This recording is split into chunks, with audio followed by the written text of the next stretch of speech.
Good morning and welcome back to a blustery Beal trials here. I thought I would always come back down here because on the day that I did the last video, it was fairly early in the harvesting period and we were just starting and getting a feel for what was going on. Like I said at the time, the harvest was very early, and in this area we cut the field that day and we achieved an average of 6.8 tonnes to the hectare, which relatively pleasing for spring barley on there. But it became apparent, I was saying that, yep, things are looking good and that the initial sample results we're getting in were good. And it did happen at here that it was a low nitrogen sample, low screening sample. But as harvest developed, that wasn't quite the case. And as it was become very site apparent, so, well-bodied soils seemed able to held on to moisture, were able to produce decent samples of barley.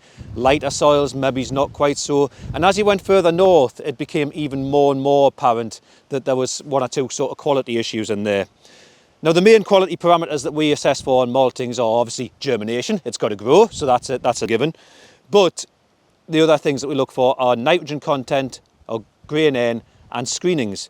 And some samples were coming in with quite high screenings amounts, and we're talking sort of 15-20% plus.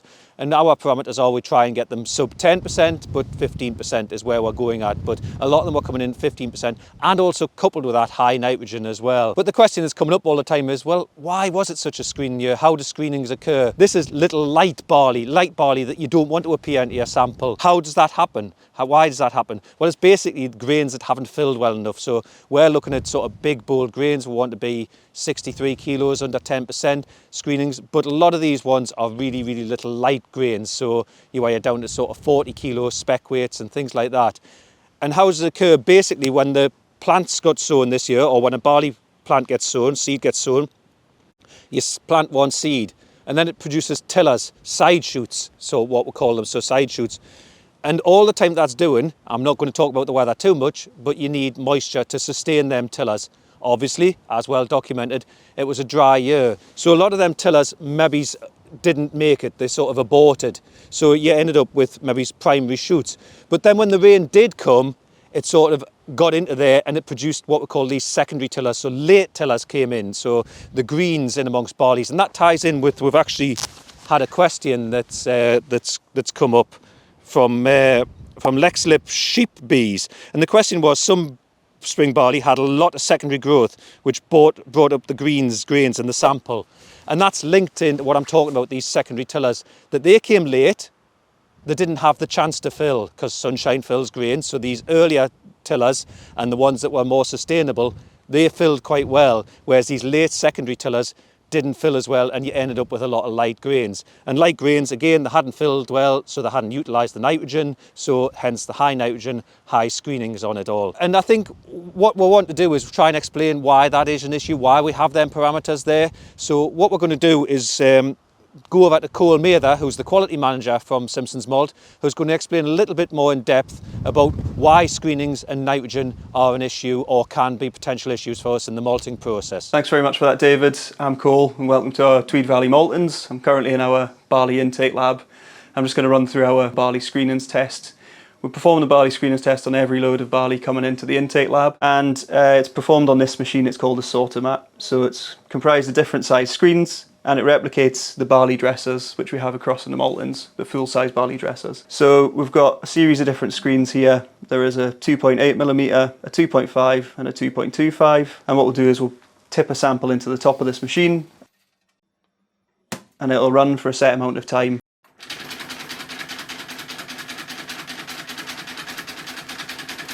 And segregate the barley out into each progressive size. We'll then weigh each of these samples. Anything above the 2.5, so the 2.8 and the 2.5, is considered malting barley. So that is good quality malting barley, bold corns. And anything that passes through the 2.5 is considered barley screenings. The barley screenings are taken out in the process and sold as animal feed. A typical intake spec for barley would be less than 10% screenings. In a particularly bad year for screenings, such as 2025, we'd look to work with our suppliers, and this year we've increased it to anything under 15%. So now we've explained the barley screening test, let's have a discussion about why it's important to remove the screenings before malting. So what we've got here is we've got 100 corns of malting barley, sort of bold barley as we call it, and 100 corns of barley screenings. And if we get a bit closer, you can clearly see the difference between the size of these. And the reason it's important through the malting process to have bold malting barley, so a consistent size barley kernel, is so that we can get it to go through all the different stages consistently. Also, due to the size and nature of them, the barley screenings have much more husk material and much lower extract potential. The extract is what brewers and distillers are both looking for to help perform in their distillery or their brewery. Malting consists of 3 stages. We're looking to steep the barley, which is to rehydrate it. Then we're going to germinate it, which is to grow the barley. And then we're going to kiln it off, which is to dry it out using heat and actually turn it into malt. Why would putting the screenings through along with the larger malting barley cause us an issue in the malting process? So as I mentioned before, we do remove all the barley screenings through our barley dressers out on site. If we didn't do that, we would then be trying to process these large barley kernels at the same time through the same process as these much smaller, thinner kernels. The issues that may cause are obviously during the steeping process when we try and rehydrate the barley. These will uptake water much more rapidly than the larger corns, and it will give us an inconsistent product which we're going to try and process through the maltings. This will be a much higher moisture content. And this higher moisture content would then mean it wouldn't process at the correct rate through the maltings and through the next process of germination. So as you can imagine, in the kilning process, these much smaller, thinner corns will dry out much more rapidly as we're applying the heat and the airflow to them, and they'll dry out much faster than the bold barley corns and will give us a much more inconsistent product. So as well as giving us inconsistencies through the malting process, also when it goes to an end user, it can cause a few issues. These smaller corns, which have been over-kilned and dried out and have much less extract potential, can give lower results in the brewery or the distillery. When they're milling the malt, as you can imagine, if it's set to go for these bigger corns, these smaller corns, the barley screening size, could potentially pass right through the rollers of the mill. And then if they adjusted the mill to smash these smaller corns as well, to break them down, you would then be totally obliterating all of the malt that's sent to them. This can then cause them further issues when it comes to mashing and filtration. One of the other potential issues at end users is the extract. So during the malting process, we're trying to break down some of the internal components of the barley and make available more sugars and starches for the end user. As you can imagine, that's got way less interior, which is where you're going to get your starches, your sugars, your enzymes, compared to one of these. There's going to be much less interior available in the smaller size corns to then be used at the next stage, either in brewing or distilling. So I hope that's given you a good understanding of barley screenings and why they're important to the malting process. If you've got any further questions, feel free to leave them in the comments below. And other than that, we'll go back to David. Thanks, Cole. That was helpful, and hopefully it gives everybody a bit of an insight into why these things are there. Again, it's moisture dependent, weather dependent, which causes all these things. But we're looking at all the analysis of what's happened and see if we can sort of identify any trends or what we can do to give people advice going forward to try and minimise these screenings in future years. But again, you know, it's a natural product and the weather happens on it.